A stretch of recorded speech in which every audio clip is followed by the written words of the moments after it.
Hola chicos, ¿cómo están? Ojalá que les esté yendo bien este semestre.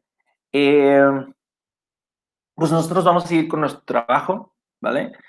La semana pasada estuvimos básicamente hablando de conceptos generales que tenemos que recordar, sobre todo para estar como en la misma sintonía, toda vez que los trabajos que vamos a estar haciendo más adelante lo van a requerir, ¿ok? Sobre todo lo que tiene que ver con ciertas definiciones, ¿no? Y que cuando nosotros hablamos de ciertas cosas, lo importante es que sepamos cuál es el lenguaje que estamos utilizando y no haya ningún problema al momento de llegar a esa comunicación, sobre todo si ustedes ya están en un rodaje.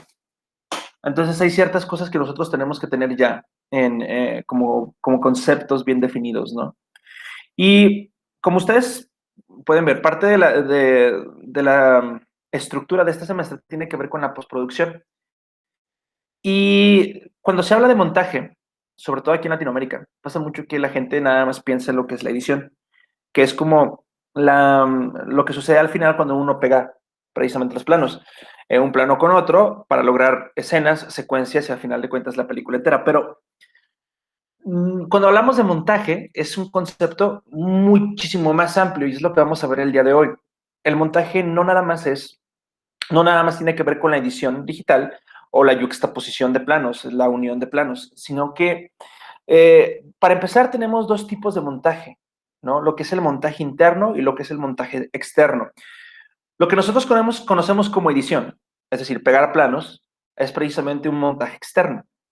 Pero luego también existe lo que se llama montaje interno, que es en realidad todos los elementos que nosotros ponemos dentro del cuadro, ¿sí? Y, por ejemplo, desplazamientos que hace mi personaje, posición de los personajes dentro del cuadro, si es uno o es más de uno, la posición que ellos tienen, la dirección de miradas, es decir, todos los elementos que aparecen dentro del cuadro se conoce como montaje interno.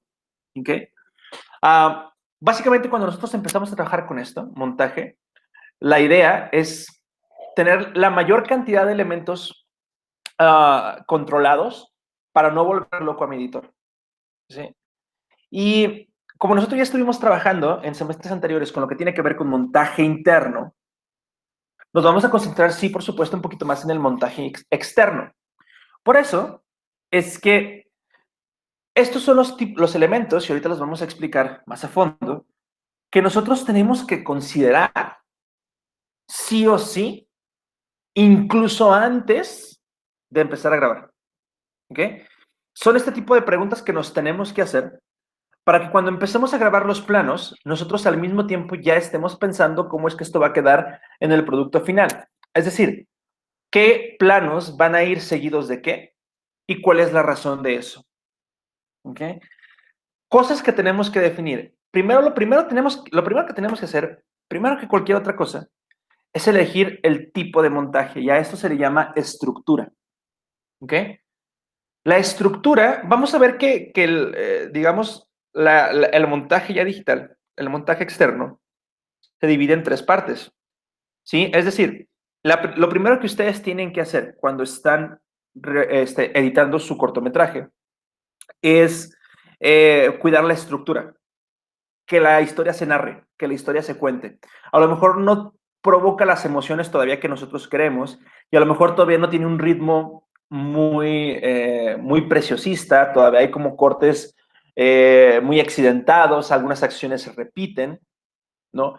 Pero eso está bien, porque lo primero que tenemos que hacer es cuidar el montaje desde el punto de vista de la estructura, ¿no? Eh, Cuando estamos pensando en eso, incluso antes de editar, tenemos que hacernos las siguientes preguntas o definir las siguientes situaciones. Primero, ¿la película tiene una sola línea narrativa o varias? Es muy común que en las películas infantiles, ¿no? Se siga una sola línea narrativa, porque meter demasiados personajes con demasiadas intenciones y luego que esas dos historias o tres historias colinden en un clímax podría ser demasiado complicado para los niños, ¿no? También hay otro tipo de narraciones que son para adultos que tienen una sola línea narrativa. Puede que haya varias más, ¿sí? Eh, a veces, una sola película nos cuenta la historia en tres momentos distintos, ¿ok? Y vamos a analizar películas al respecto. Es decir, hay una película específicamente, ¿no? Que se llama Historia Americana X, ¿sí? Que la vimos precisamente en algún momento de nuestros semestres anteriores. Lo que sucede con esta película es que nos cuentan la historia del pasado del personaje principal, ¿ok?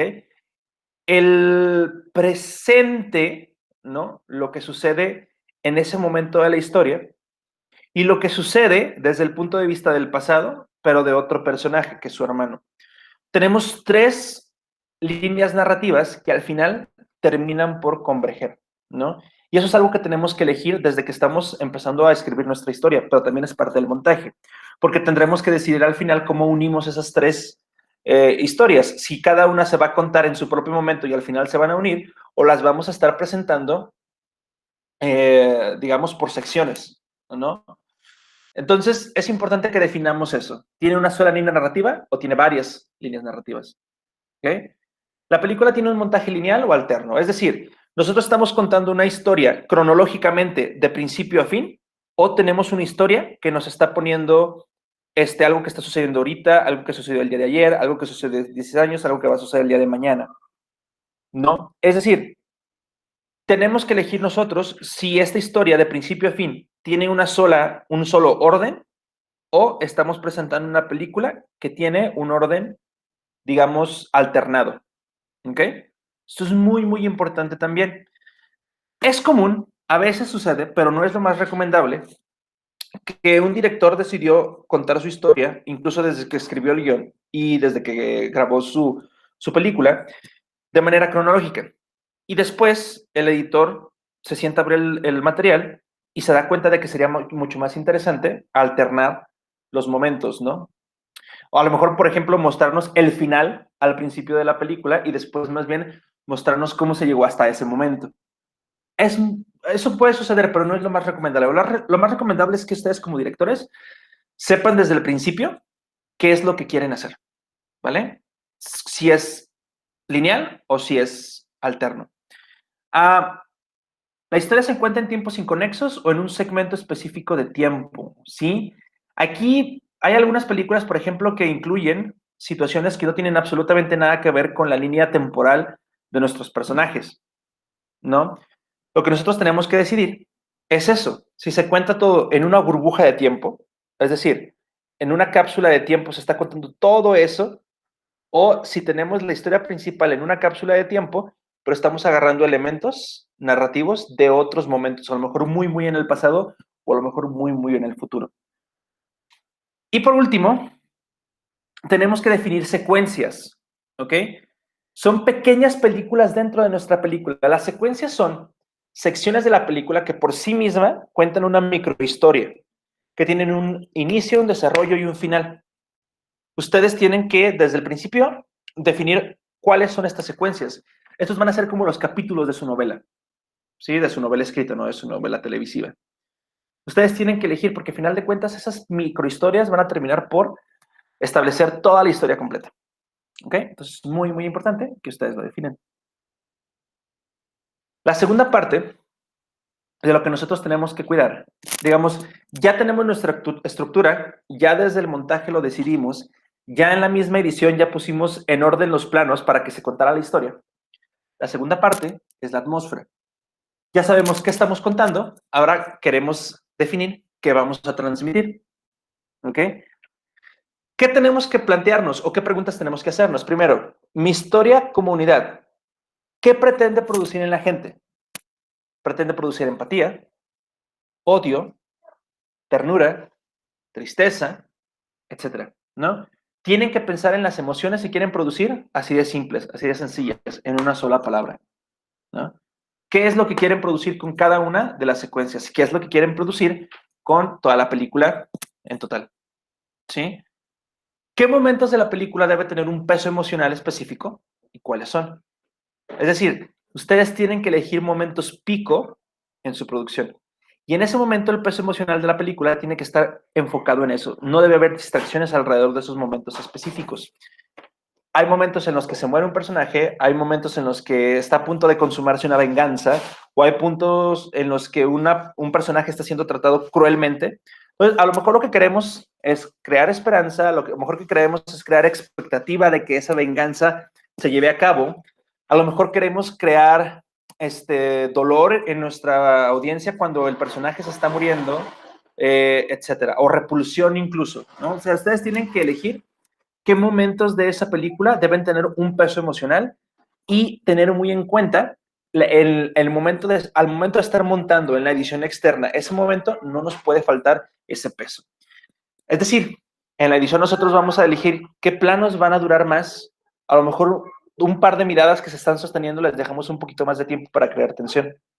O cuando alguien le está apuntando con una pistola, dejamos la pistola o el plano donde le está apuntando por un poquito más de tiempo. O, etcétera.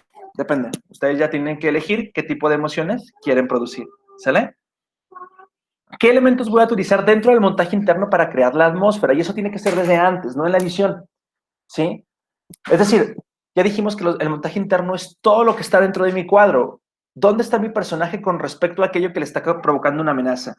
O ¿dónde está mi personaje A con respecto a mi personaje B cuando están a punto de decirse adiós para siempre, ¿no? Ese tipo de montaje interno también va a crear una atmósfera. Y también, por ejemplo, la colorimetría, la iluminación, el set en general, si es un personaje que está absolutamente solo, ¿no? Que lo acaban de abandonar y está en la calle y nadie le hace caso, etcétera. Ustedes tienen que elegir ese tipo de cuestiones desde el momento en el que están escribiendo su historia. Eso es montaje interno. ¿Sale? Ahora, ¿qué método voy a utilizar en el montaje externo para crear la atmósfera? Es decir, la velocidad de mis cortes o el orden de los planos, ¿no? ¿Qué plano va yuxtapuesto a cuál para generar una emoción? Dos miradas que se unen en dos planos que están uno después del otro, ¿sí? También eso es lo que tenemos que buscar en el montaje externo. Lo último que tenemos que cuidar dentro de nuestro montaje externo, ¿sí? Es qué tanto tiempo se mantendrá cada plano y cómo se va a suceder uno después de otro. Es decir, lo que llamamos ritmo. La tercera parte de nuestro montaje externo es el ritmo. Tenemos que elegir los planos para mantener un cierto ritmo desde el momento de la preproducción, es decir, desde el momento que estamos haciendo el guión técnico, desde el momento en que estamos haciendo el storyboard, elegir planos que vayan a ayudar al ritmo de esa secuencia. Si es un plano de Rápido y Furioso, ustedes entenderán que tendrán muchísimos planos, muchísimos cortes, muy, muy rápido y furioso, ¿no? Pero si tienen una película un poco más dramática, pero sin tantos cortes como Amélie, pues ustedes desde que están escribiendo su guión, desde que están armando su guión técnico y su storyboard, tendrán que elegir planos mucho más extensos, ¿no? Y que sucedan más cosas dentro de ese plano o menos, dependiendo de lo que ustedes quieran expresar, ¿no? Pero el ritmo es muy, muy importante desde un trabajo previo. Importante para la edición y el ritmo. Hay que terminar tarde y comenzar temprano el rodaje de un plano. Y no me refiero a la hora. Cuando hablamos de empezar, de terminar tarde, es decir, es una acción completa. Tenemos un personaje en el plano número 1 que entra al departamento, se sienta, agarra una taza de café, la observa y se la toma. El siguiente plano, sí, a lo mejor este es un plano completo de toda esa acción. El siguiente plano tenemos un primer plano de nuestro personaje tomándose la taza de café. Pero lo que nosotros le vamos a pedir al actor es que vuelva a hacer toda la acción, que entre al departamento, se siente, tome el café y deje la taza. Se van a repetir acciones. ¿Por qué hacemos esto? Porque es el editor quien tiene que elegir dónde es que esos dos planos se unen, ¿vale? Nosotros no podemos establecer por cuenta propia y nada más darle no darles opciones, no darle esa opción al montajista, al editor. Si le quitamos esa opción y nos equivocamos y de repente los dos planos no pegan, vamos a tener un problema de ritmo. Sí, se va a sentir un brinco entre un plano y otro. Por eso es importante que la acción termine tarde, es decir, cuando él se sienta y toma el café, y comience temprano en el siguiente plano, donde vuelve a entrar al departamento y, no, eso no te lo puedo dar, corazón. Perdón. Y se vuelve a tomar su café, ¿no? O sea, vuelve a entrar, se toma su café y listo. Tenemos que elegir, ¿sí? Eso, otra vez, nuevamente, tenemos que elegir dónde termina un plano y dónde entra otro. Eso el editor tiene que tener esa facultad. porque de repente a lo mejor para el ritmo se siente mejor que él entra al departamento y en el primer plano se dé la vuelta y es hasta el primer plano, ¿sí? Es hasta el plano o el close-up que él se sienta y toma su café, ¿no? Él va a elegir eso, él tiene que elegirlo de acuerdo al ritmo, ¿sale? Además de todos los elementos que componen el ritmo, que tiene que ver con la fotografía, ¿sí? El score, que es la música de fondo, y la edición por sí misma, ¿vale? ¿Qué es lo que tenemos que cuidar en el trabajo de preproducción? ¿Cuáles son los elementos que tenemos que llevar a cabo? Y lo vamos a trabajar más adelante. Pero ¿cuáles son los elementos que tenemos que cuidar en el trabajo de preproducción? ¿Qué tenemos que realizar? Tenemos que hacer evidentemente nuestro guión narrativo, nuestro guión técnico, las plantillas de cámara, ¿sí? Que si no recuerdan muy bien qué son, no se preocupen, las vamos a ver más adelante. El scouting, que es básicamente encontrar las locaciones para contar nuestra historia. El storyboard, que me imagino que sabrán qué es, pero básicamente es la representación en dibujo de los planos que vamos a grabar. Y en general la carpeta de producción. En la carpeta de producción va a venir el presupuesto que ustedes tienen, el plan de rodaje, es decir, en qué orden se van a grabar los planos que ustedes ya, porque no se graban en el orden en el que ustedes están contando su historia, se graban de acuerdo a la logística, ¿sí? A lo mejor van a grabar primero todos los planos en un departamento, a pesar de que no sean temporalmente conexos, ¿ok? Pero si tenemos el departamento solo una semana, pues vamos a grabar todos los planos que se van a llevar a cabo en ese departamento, ¿sí? Eso es el plan de rodaje. La ruta crítica básicamente es una hoja que al productor le sirve para saber a quiénes, ¿sí? Qué elementos se van a requerir para grabar ese día y qué personas van a ser requeridas, ¿no? Es decir, si el día de mañana no tenemos a este actor, no es importante que lo pongamos en la ruta crítica de ese día y por lo tanto no lo ponemos en el siguiente elemento, que es la hoja de llamados. Ya que en la ruta crítica analizamos exactamente qué elementos y a qué personas sí vamos a requerir para el trabajo del día siguiente, se hace una hoja de llamado donde precisamente se establece a quiénes les vamos a hablar y a qué horas tienen que llegar al lugar de filmación. ¿Ok? También lo vamos a trabajar, no se preocupen. Tenemos que tener una propuesta de fotografía. El fotógrafo no solamente está ahí para hacer lo que el director diga, ¿no? El fotógrafo también es un artista y tiene que poner, o más bien ellos por lo general quieren poner su perspectiva de la historia. Y por lo tanto ellos tienen que llegar con una propuesta de encuadre, ¿sí? La propuesta del punto de vista, es decir, lo que visualmente aparece dentro del cuadro, tanto el encuadre como el punto de vista, desde donde colocamos la cámara, qué efectos vamos a requerir de luz o efectos especiales, cuál va a ser nuestra paleta de colores, probablemente lo han visto mucho en Facebook, está mucho de moda, donde tenemos el plano de una película y tenemos abajo una gama de colores, eso se llama paleta de colores, es decir, todos esos están diseñados para crear una cierta armonía, o lo contrario, para crear un choque visual, pero está perfectamente cuidado, y el director de fotografía tiene que proponer esa paleta de colores. ¿Sí? Hay directores de fotografía que dicen, mira, como el personaje al principio es una persona tímida, cohibida, que no dice lo que piensa, vamos a vestirlo primero de grises y azules.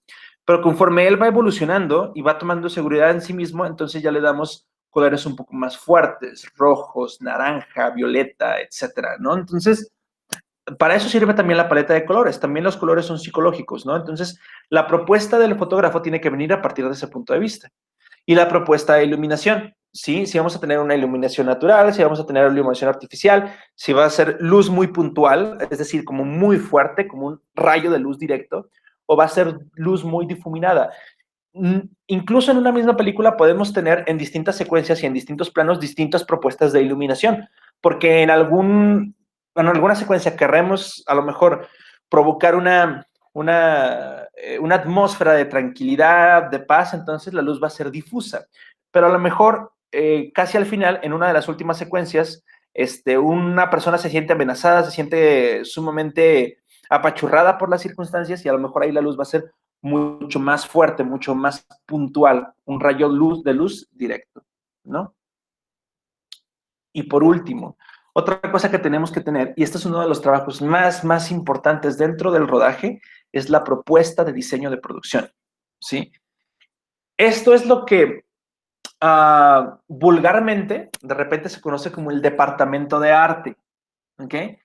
Pero si digo vulgarmente, y esto es muy importante, porque el diseño de producción es mucho más nada más que establecer la artesanía del cortometraje o de la película, ¿no? En el diseño de producción, ¿sí? El director y el diseñador de producción, el director de diseño de producción, se pondrán de acuerdo para saber cómo van a ser los personajes, qué características físicas van a tener y qué elementos vamos a utilizar para darles esas características físicas. Si se va a hacer con maquillaje, si se va a poner en postproducción, cómo se puede hacer, qué nos cuesta menos, qué va a ser más realista, qué funciona más para la historia, etcétera, ¿no? De repente parecería algo muy, muy sencillo de entender, pero tomemos en cuenta que incluso en las películas más sencillas, caracterizar a alguien es una parte muy, muy importante de nuestra película, ¿no? Independientemente de que el actor sea alguien muy alegre, muy entusiasta, si el personaje es todo lo contrario, tenemos que ayudar en la caracterización de eso, ¿vale? Propuesta de diseño de locaciones. Ya se hizo el scouting, ya se encontraron las locaciones. ¿Cómo las vamos a decorar? ¿Qué tipo de elementos sí hay? ¿Qué tipo de muebles tendría este personaje? ¿Cuáles jamás tendría? ¿Por qué este mueble destaca alrededor de todos los demás? A lo mejor eso es un sillón que le dejó su padre y es un recuerdo muy, muy, muy añorado. Entonces tenemos que cuidar ese tipo de cuestiones, ¿no? El diseño de locaciones en general tiene que ver precisamente con eso, ¿no? También vulgarmente se le puede llamar decoración, pero es un trabajo mucho más artístico que eso, ¿no? Porque cada elemento que sale dentro del cuadro tiene que aportar algo a la historia. Si no lo hace, entonces tenemos que sacarlo forzosamente, ¿ok? La propuesta de vestuario, ¿ok? Esto es lo mismo que tiene que ver con la caracterización. Eh, Usualmente utilizamos el vestuario para decir el tipo de vida que lleva esta persona, el tipo de personalidad que tiene, el tiempo en el que está viviendo, si es hoy en día o en la época victoriana de Inglaterra, ¿no? A veces también para hablar acerca de su estatus económico, ¿no? Etcétera. Entonces, el vestuario. Y también el tipo de colorimetría que se va a utilizar para el vestuario de cada personaje, como lo mencionaba hace un momento. El maquillaje, que puede ser muy, muy discreto, ¿sí? O puede ser muy, muy notorio. En cualquiera de los dos casos no es un trabajo sencillo. Incluso a veces ser más discreto, ser muy, muy discreto para el maquillaje es más difícil que ser muy notorio, ¿no? Entonces, si es un personaje que queremos hacer parecer que no se cuida, que tiene una piel muy, muy descuidada y la piel brilla todo el tiempo porque está muy grasosa, ¿qué tal si el personaje no tiene piel grasosa? Perdón, el actor. Entonces, es complicado, ¿no? Es complicado hacer ese tipo de cuestiones, aunque no lo parezca. El mismo sudor, ¿no? Eso es trabajo precisamente de diseño de producción y de maquillaje. La propuesta de paleta de colores no solamente depende la paleta de colores del fotógrafo, también del diseño de producción. El diseñador de producción o el director de arte tendrá que trabajar de la mano muy, muy cercanamente al director de fotografía. Sí, porque ellos van a elegir los tonos, van a elegir incluso las mismas telas, ¿no? Porque a lo mejor una tela refleja demasiado en cámara y no puedes utilizarla a pesar de que da el gatazo de lo que el director estaba buscando. Tendrías que descartarlo totalmente porque si refleja mucho la luz, pues entonces perderías mucho de los detalles de ese vestuario. Entonces la paleta de colores también es importante. Ellos van a decidir qué tipo de elementos y de qué color, o incluso de qué color están pintadas las paredes, de qué color nuevamente está vestido un personaje, y todo eso se va a llevar a cabo en la paleta de colores. Entonces también es trabajo del diseñador de producción. Y la parte más importante del diseño de producción, la propuesta de props. La propuesta de props los props son elementos que no son humanos, ¿sí? Objetos, autos, ropa, una pistola, una taza de café, un anillo, los lentes de Harry Potter, el anillo del Señor de los Anillos, ¿no? Un collar en específico, un saco en específico, todo ese tipo de cuestiones. Es decir, juegan un papel dentro de nuestra historia. Son fundamentales dentro de la historia. Si unos lentes se caen y el personaje ya no puede ver bien lo que está sucediendo, es un prop. ¿Por qué es un prop? Porque si el diseñador de producción olvida llevar los lentes ese día, ya no se puede grabar esa secuencia, porque el personaje tiene que ser incapaz de ver para que se cuente la historia detrás de eso. Entonces, todos esos elementos materiales que de alguna manera influyen en el desarrollo de la historia, se les conoce como props. ¿Ok? Muy bien. Eso es lo que nos toca ver esta semana, chicos. Por favor, denle una repasada tantas veces como ustedes crean necesario. Chequen la actividad del día de hoy que está relacionada con esta explicación, ¿sí? Y si les queda alguna duda de alguno de estos términos, por favor, no duden en preguntarme. hay que estar en constante comunicación, ya que solo somos 3 trabajando en esta clase, ¿no? Entonces, digo, contándome a mí, sí es importante que estemos como en la misma sintonía, ¿no? Ok, chicos, bueno, eso es todo por esta semana. Nos vemos la próxima. Cualquier duda, estamos en contacto. Cuídense mucho.